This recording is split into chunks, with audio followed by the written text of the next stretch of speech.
Are we live? Stop. Stop stream.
Yo, what's up, everybody? This is American Patriot Corner coming in. So we keep on. My bad. We keep on hearing a lot about this shooting or whatever right here. You know, this Kyle Rittenhouse thing. So here's a pretty interesting video that I wanted to show you guys for educational purposes. All right, so here we go. We're gonna roll the film. Robert Gruler here. I'm a criminal defense attorney here in Scottsdale, Arizona. Last night on our show, Watching the Watchers, we covered the Kyle Rittenhouse case. We spent a lot of time on that, really dissecting the Wisconsin statutes to determine whether or not this charge of intentional first-degree murder is going to stick, or whether Kyle is going to be able to use the self-defense doctrine, or whether he's going to be able to rely on any of sort of the exceptions, the exclusions that the law provides for in the state of Wisconsin. What we're going to do today, since a lot has happened in the last 24 hours, there's been a lot of new developments, a lot of new videos, some great reporting from a lot of different people, or not really reporting, but sort of analysis has been done. So we have new video I want to show you. And what we want to run through today is going to be sort of what looks like this. So you can see here on my screen that we have the video, but I also have the audio spliced underneath it. So we're going to be able to run through this and really kind of see where the shots are happening, because we're going to be able to see the spike in the audio. So a lot of the other analysis that I have seen has not done this. You can hear the shots, but they are fired in rapid succession, and you can't really tell where they're coming from because the video is so grainy. So what I want to do is actually spend some time and talk about where those spikes are in the audio to see if we can see something that correlates to that sound, to the gunshots in the video, and we can just go frame by frame and see whether this new evidence or whether this new video footage supports a lot of what we talked about yesterday, that the self-defense theory looks like it is more relevant. A quick recap on the show yesterday. We were first talking about whether this was kind of one commingled incident or whether there were two sort of separate things that happened, because at the time we really only had the two videos, one that was in the parking lot and then one when Kyle starts running down the street, and then the second sort of grouping of shots takes place at that time.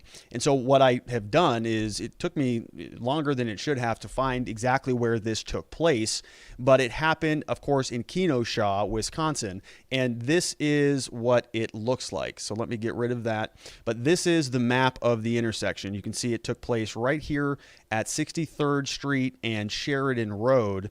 And if we zoom in, you're going to see this is the parking lot that we saw in that original video. So the original video, if we back up here, now this is going to be an audio warning because the audio is going to be quite loud, but this is the parking lot. You can see here the auto service portion of this building is located here. And when we go back over to the map, we're going to then see that it really is this. We're going to throw our little man here and hop down over onto Street View, and you're going to see that this is the same area. So this is where Kyle was. This is where he was sort of being chased down from this area. So we saw him turn the corner right around here and then loop back around, and the shots took place in this area. So when we go into the video, we're going to see somebody was sort of there were cars parked in this parking lot area right here, and there was somebody sort of filming from this angle. When we back out, we're also going to see that there was somebody on the other side of the street. So somebody, I think, over in this area who is going to be recording just from a different angle. So you got somebody looking from the right side, which is going to be the east side, and you've got somebody who's sort of on the north side of the parking lot who's looking southbound into that. And that matches, like I said, just what we saw. So if we're on street view, we're going to see that all of this took place right here at that intersection. There's a lot of activity going on there. So that was the first grouping. So then the question became, well, all right, well, how much time elapsed between that grouping? The reason why this is important is because if the first original threat ended and he moved on to a different sort of area, this was a different situation when he fired that second grouping of shots, you could legally say that they were sort of separate incidents. But looking at it, I don't think that's the case. Here's why. When we go back to the map, the second video that we're going to see is really, really close by. So he takes, if you remember from the first video that we talked about, he's doing a loop sort of in this area. And we're going to go through the video again here shortly. But he's looping around in this area. He comes back over to this spot when he sees that the man was shot and he's sort of lying on the ground. He's got a bullet, I think, in his head, and he's not in a good situation. He picks up his phone to call for help. And then he starts to see sort of the crowd kind of descending upon him, and he takes off going northbound. He's heading northbound in this direction, and he runs right up this street. He keeps going for a little bit. Kyle's running, and right about here, just north of this 32 symbol right in the roadway, is where he sort of trips, and he fires the additional shots that actually connect with two people, killing them. I think it actually hits a third person at that. One person is shot and really hurts his elbow. I mean, he almost loses his elbow, his arm on that. And then somebody else is shot and they're killed right there on the scene. And so when we put our little man here and we hop down to street view, we're going to see that this is all going to look very familiar here in a minute. So you're going to see this is the road that he is running down. So let's go back to the video footage. Let's go back to the second part of the clips. And we're going to see right here, this is the street view portion of it. So we're looking here and you can see this little lit, looks like a gas station or something down here as Kyle is running down the street. There he is on the ground. We're going to see this building right here, and we're going to see this fence. And when we go back to the map, we're going to see that when we come down here also. So you can see this is the fence, this is the building, right? So if we just go up a little bit further down, we turn around, we look at it, this is going to be the same lit up sign. This is going to be the same dark windows, the same fence here. You can't see any of the stuff in the background because it's too dark. But this is the area where this all took place. He didn't make it very far. He made it just about 2 blocks away. He was coming from this parking lot here with the auto zone or the auto repair center at this location. And then he runs up the street and he's basically stopped and tackled right here. So he doesn't even really make it a full 2 blocks before the whole situation gets even worse than it already was. So from my perspective, just on that analysis, it seems sort of a lot more analogous to one continuous event, right? This all happened connected. So it's going to be difficult in my mind for the prosecutor to break these things up or to say that they're 2 separate incidents, right? And that's important for the analysis because if somebody's withdrawing or somebody's fleeing or if he's re-engaging in something, then this could be considered 2 separate offenses. This could be something where the threat ended and then it began, or it never existed to begin with. So timing is pretty important. I don't think it's going to be an issue. I don't think that changes any of the analysis that we talked about yesterday. It's just confirming that this was all kind of one long thing. The first shooting took place. He was immediately being chased. He ran up the street, and he basically never disengaged from this altercation. So it all happened very, very quickly, and it looks like he was running away from the original incident, which of course we saw in the videos. So the big question that were left with yesterday, we analyzed the second part of the shooting, which again, we just saw the map, so it's really one big shooting, but I'm still going to call it the second part of this thing. When we were discussing that, it was pretty clear that seemed to be just, bona fide self-defense, not even something that you could really question, because there were other people who were actually swinging and hitting at him, and it did look like he was under duress. It looked like he was under a threat. So if that is the situation, what we were really concerned about was, okay, the second part of the case is all dealt with. We have pretty good evidence that it's pretty clear that it looks like self-defense to us. The second part of the equation, which is really the first part, is what happened during the first shooting. Who shot first? Why was he firing his weapon? Was he being chased by somebody? Was he provoking somebody? What was this interaction that was taking place?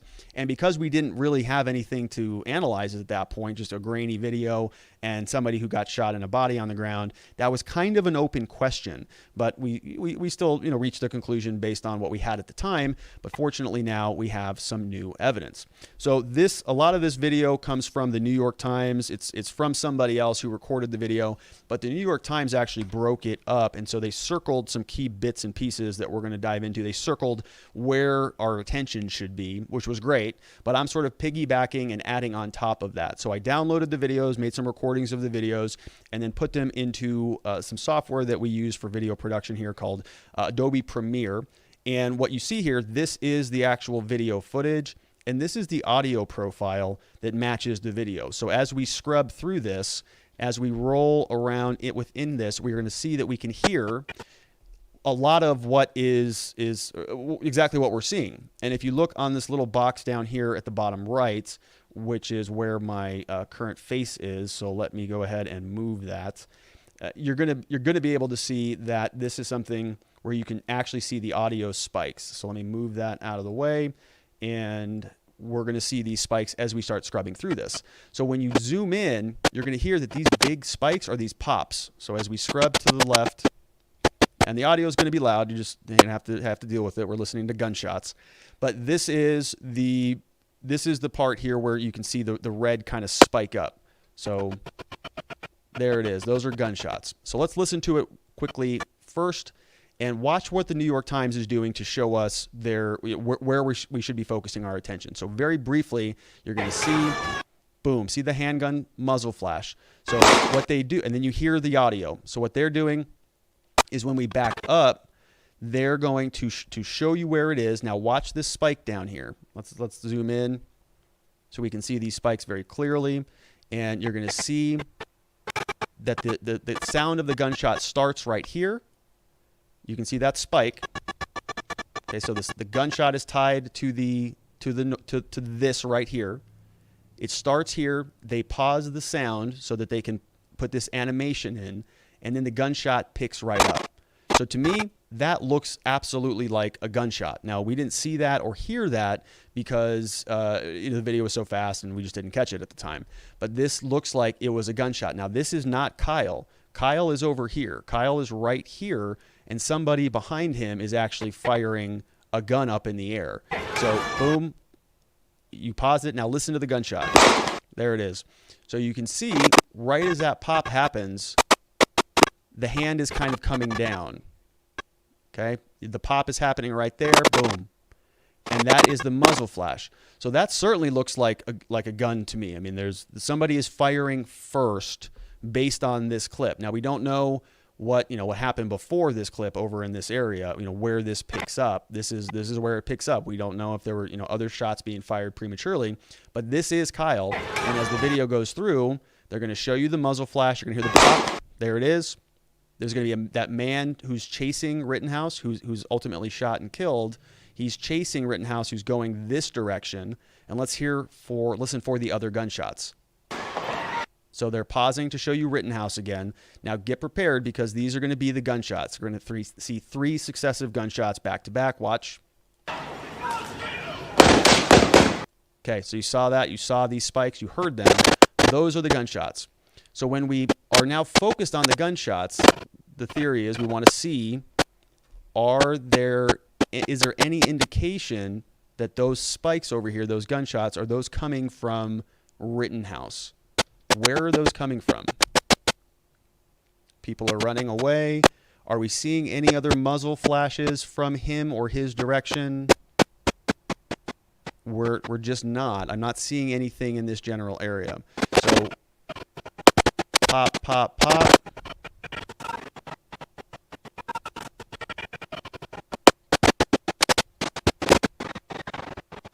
So it's actually hard to see where that comes from.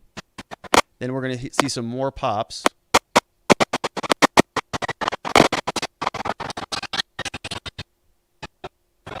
And let's see if we can pinpoint where this stuff is coming from. And we really just can't. Okay, now he's over here at that point in time. So presumably those shots were...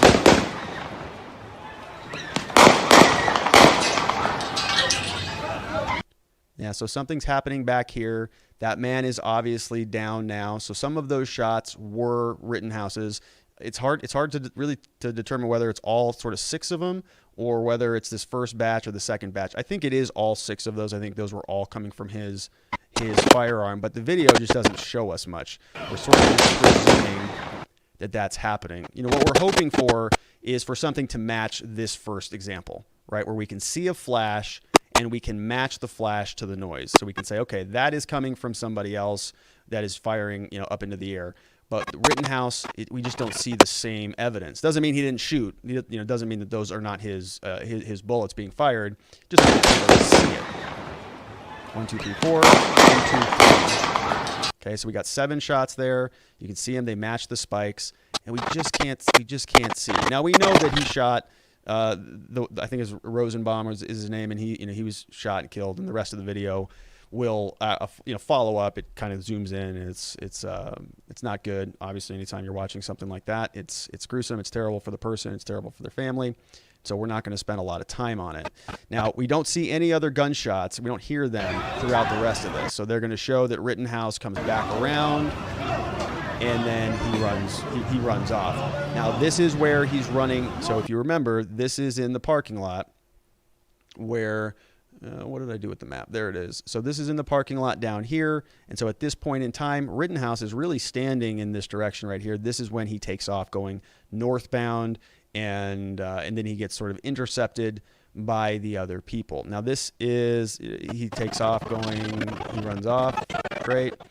And we're going to clip out of that. This next video is the same thing, but it's from a different angle. So remember now. So let's take a look here. So this is the auto shop, and that means this other person who's recording this video is essentially right here. So if that other person who fired the gun was right here, we should see it somewhere in this second video, you would imagine. And we actually do, in fact. So as this video goes through, we're going to see some white boys. So they're going to pause. They're going to show us Rittenhouse. We're going to see the man. Yeah, that's Antifa, man. Now, this is something that's been very interesting, too. He throws a bag. Now, I've seen a lot of stuff on Twitter saying that, he didn't have a weapon. He was just throwing a bag. This was just an empty plastic bag. There was nothing in there. There was a lot of speculation that he was throwing a Molotov cocktail. There was a lot of thoughts that this was, an actual weapon of some sort, just because people saw the action of somebody throwing something. They thought it was a Molotov cocktail. Well, it turns out there's other photos. I've clipped a lot of them that show that this was actually just a plastic bag. But if you watch this, it looks to me like there is a brick or something heavy in this bag, because you can't throw a plastic bag like that, right? You can't. I mean, a plastic bag is it's very light. It's just like throwing a piece of paper. It just kind of will putter down to the ground. That's not what happens here. So this does look like, to me, like a weapon. So now we've got 2 people who are basically discharging weapons right around Kyle as he is running away. If that's not self-defense, I don't know what is. So the response to that argument is that he provoked them. He shouldn't have been there. He was underage with an illegal firearm. He was breaking the law. He was past curfew. All of that stuff. Everybody else was also doing that. There were many other people there who were, who had firearms. There were many other people who were there out past curfew. So, you got to make a judgment call on that, right? The cops were not enforcing any of those laws. Yes, technically they're illegal, but is that going to carry weight in this case? I think that the prosecutor is absolutely going to lean on that. They have to lean on that. As we went through the statutes yesterday, we spent a lot of time talking about those statutes, that if somebody is already in illegal violation of the law, they can't break the law and then claim self-defense. They can't they can't provoke somebody to hurt them, and then when they get hurt, claim, or respond to them being hurt with deadly force or with lethal force or with physical force, because they can't, start the fight and then respond to it and claim that they were just defending themselves. The law doesn't want to reward that. So as we're talking about this situation, we see that this gentleman is going to be throwing this object here, and watch it as it hits the ground. Tell me if it's a plastic bag. We got a gun. Little hard to see, but it does land and kind of slide around. It looks like there's a brick in there. So let's see if we hear any gunshots, and then we'll do a quick frame by frame. We got a gun, baby.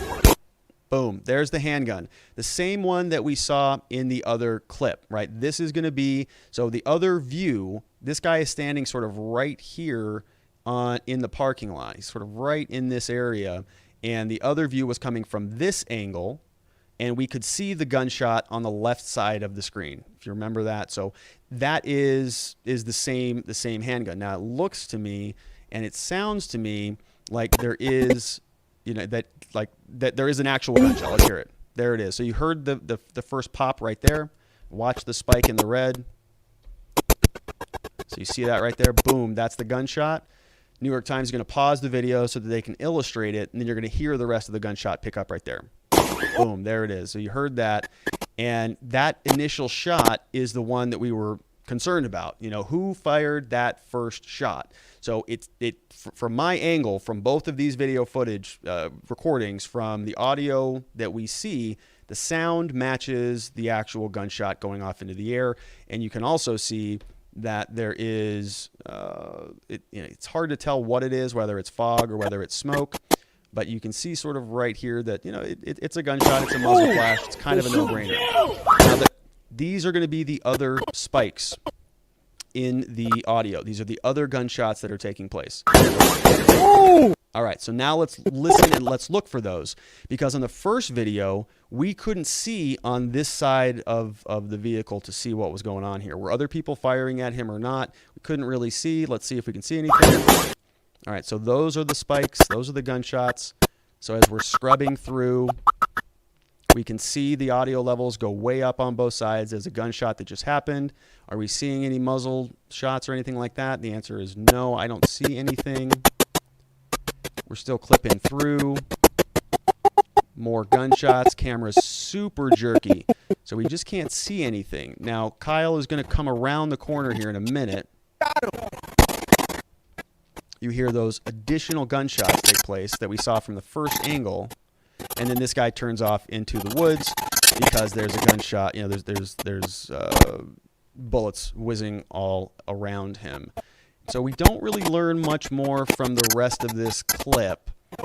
But again, the big issue, kind of the big takeaway, is that first shot. It looks like Kyle did not fire it from these two vantage points.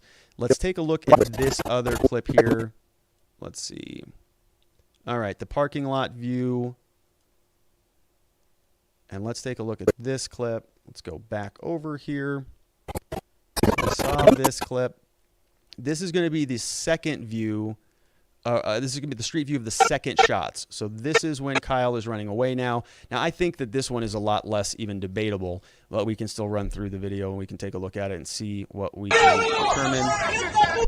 So they're pausing it once again. Now watch. He's going to trip.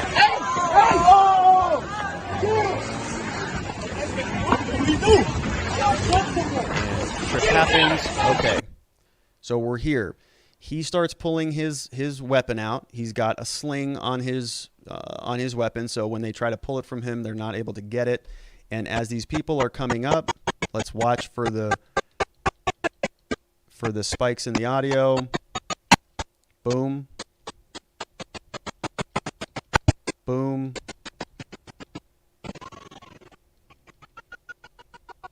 And boom. Okay, so there's Kyle. Here's another gentleman approaching him with a gun, a handgun now in his hands. So you've got another situation where he's being chased by at least 3 people. One of these guys tries to hit him with a skateboard right there. Okay, there's the skateboard. He's getting kind of cracked over the head with it there. This guy, who knows what he was going to do.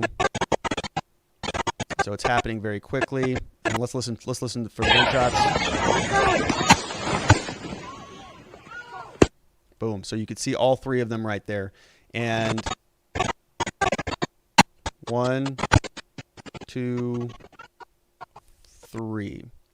And then that clip is going to end, and you're going to see that he got hit with the skateboard, and he got hit with about to get shot, or potentially get shot from the actual gun that this person had here. So another review of that video. I mean, I think it just supports everything we spoke about yesterday. It looks like pretty clear self-defense from that angle as well. We've got some new information that that person had a gun, and when we go back to this last video, this is a good one that kind of shows both of them being combined. So let's see what we can tease out, if anything, from this final clip.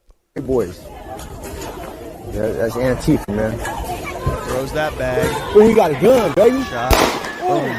They shoot him. Oh, he shot him. Get back. Okay. Shot him, man. Shot him. Shot him, man. Yeah, so not much more that we're going to see out of that. He basically takes off after that point, and he is running away.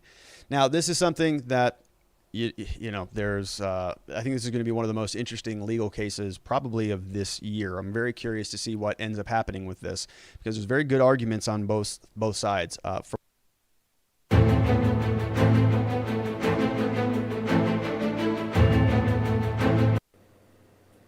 A 17-year-old called Kyle Rittenhouse has been charged with 2 counts of first-degree murder for shootings that took place in Kenosha, Wisconsin recently. There's a lot of confusion about what exactly happened. But in at least 2 of the shootings, video shows Rittenhouse running away, being attacked, and then firing. What does this add up to? Well, some on the left don't want to know. Antifa, according to accounts online, is trying to figure out what cell Rittenhouse is being held in, presumably so they can kill him. So what's the state of the case? What will Rittenhouse's lawyers argue when it does go to court? To find out, we're speaking tonight to John Pierce. He's representing Kyle Rittenhouse. He's from the firm Pierce Bainbridge, and we're happy to have him on tonight. Mr. Pierce, thanks so much for coming on. So, hi, Tucker. Thank you so much for having us to get the true story out of what happened in Kenosha that night. Well, I'm eager to know, because this is one of those stories that obviously has intense partisan interest, and there's a lot of confusing video. But what is, broadly speaking, the defense that you will mount on behalf of Kyle Rittenhouse? This is 100% self-defense, Tucker. Kyle, he's a good kid. He's a lifeguard. Kenosha was burning down. Actually, when he got done with work that day, he went to the high school with some friends to try to remove some graffiti. After that, they got a call from a local business person who owns 3 businesses in downtown Kenosha. 2 of those 3 businesses had been burnt to the ground, and this business owner simply wanted to desperately protect what was left of his life's work, so he asked for help. Kyle and his friends decided that nobody was doing anything to protect that community, and they decided that they would answer that call and help to protect that business.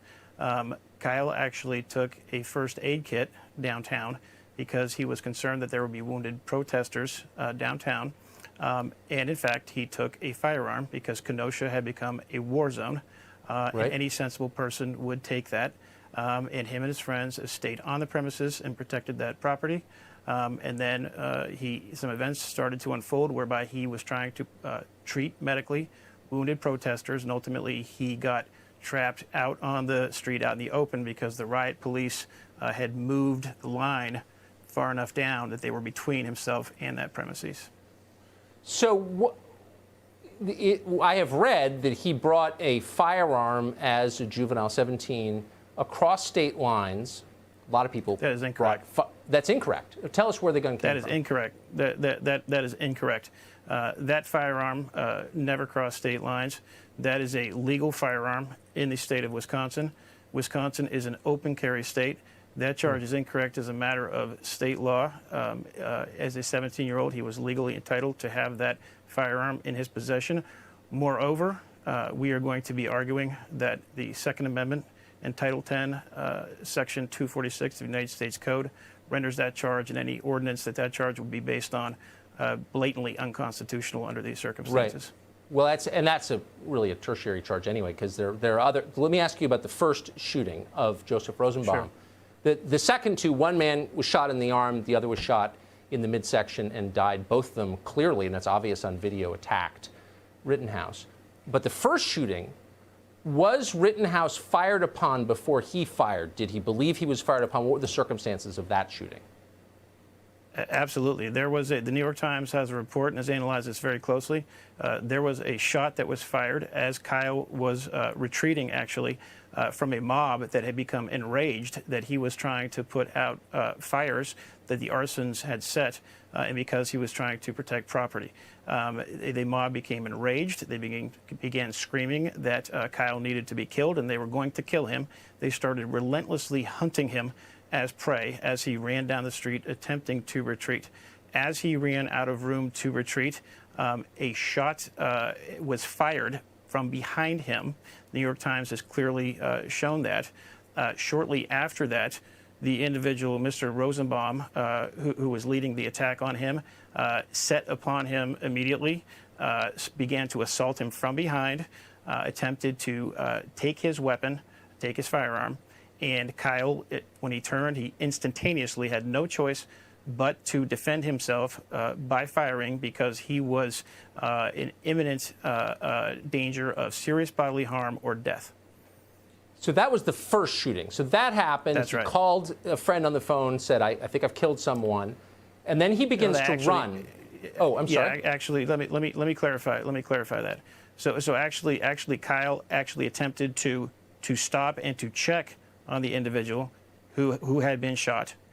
He did make a call to his friend. He said to his friend that he had shot someone.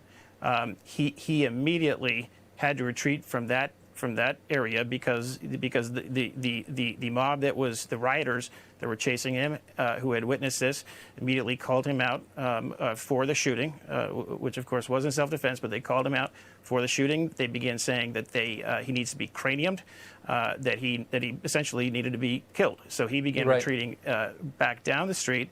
He began running back down the police line to try to get to safety.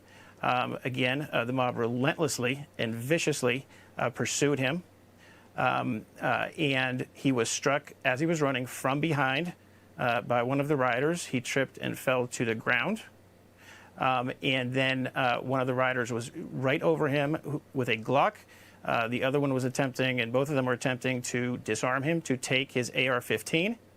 He was successful in being able to fight that off, and he had no choice but to then immediately defend himself. He was at fear of serious bodily harm or death. He fired and disarmed the individual who had the Glock by hitting him in the arm. He shot and killed the other person who was attacking him. And I got to tell you, one thing, if you really think about this, Tucker, in this war zone, in this chaos that was occurring in a city in America, in the middle of Wisconsin, Kyle, the only individuals that Kyle shot were the three individuals that were attacking him and putting him at risk of serious bodily harm or death. This is a 17-year-old kid. This is amazing. So let me ask you this, and I think that's a fair point. He didn't shoot indiscriminately, and I'm taking your word for it in the first one because I haven't seen the video, but in the second two, I have seen the video. One guy attacked him, the other guy was pointing a gun at him. Here's my question. He shot that man in the arm, and the man backed off. That man survived. That man has not been charged. He came at a 17-year-old with a gun. Why has he not been charged? So here's a question that I have, Tucker. Where are the charges for aggravated assault against Kyle Rittenhouse? Where are the charges for arson in our cities? Where are the charges for rioting? Where are the charges for crossing state lines, and where are the charges against the people who are funding this activity and who are financing it? And why is Kyle Rittenhouse, a 17-year-old lifeguard who is attempting to protect the businesses in his community and attempting to help wounded protesters and was protecting his own life while Kenosha was burning, why is he the one sitting in jail tonight as forces within this country sickeningly attempt to find a way to bring harm to him while he's in detention? It is sickening. Mr. Pierce, thanks for coming on tonight and giving your side of